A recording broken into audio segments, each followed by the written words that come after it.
The scandal-rocked Twin Cities Archdiocese has a new leader, and he's wasting no time in signaling a dramatically different tone than his predecessor. In an interview today, Interim Archbishop Bernard Hebda said there can be no tolerance of sex abuse. He said the church would disclose what it could do about the secret investigation into sexual misconduct allegations against the former archbishop.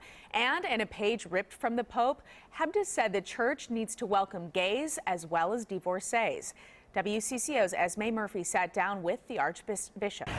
What do you say to the Catholics here who are hurt and angry about so much that has happened here? Yes, I would want to tell them they have to have hope. We have to have hope. And that really there's a light at the head of the tunnel.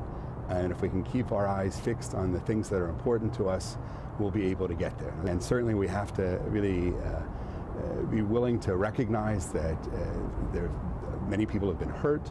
Archbishop Bernard Hebda's appointment here marks the second time in less than 2 years that Pope Francis has asked the 55-year-old Harvard and Columbia Law School graduate to turn around an archdiocese mired in a sex abuse scandal. It is a daunting task. Hebda is still jointly in charge of the Newark, New Jersey Archdiocese. As a sign of the importance that the Holy Father and the Holy See have given to this archdiocese, they've asked me to spend the bulk of my time here. Some Catholic leaders have called for the release of a report by the Minneapolis law firm Green Espel into alleged sexual improprieties by former Archbishop John Nienstedt with adult seminarians.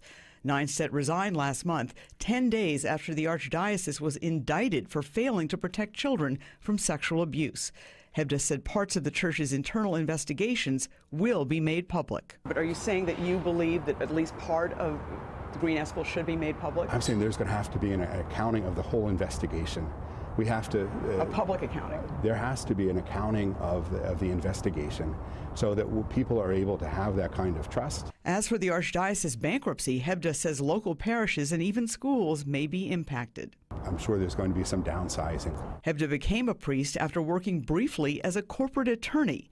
He is at his most passionate when he talks about the church's need to be more inclusive of gays and those who are divorced. We have such a powerful example with Pope Francis, who tells us everybody has to be welcome in the church. A note of disclosure, I was in the same college class as Hebda.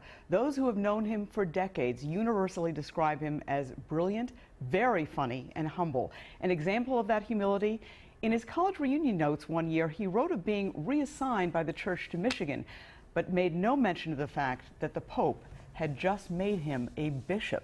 Natalie. Yeah. Now, right now, he is only the interim archbishop. There is no timetable for when a permanent replacement will be named. But he could potentially be that person. Actually, he could, although right now he is in line to succeed the archbishop in Newark. Okay, Esme, thank you.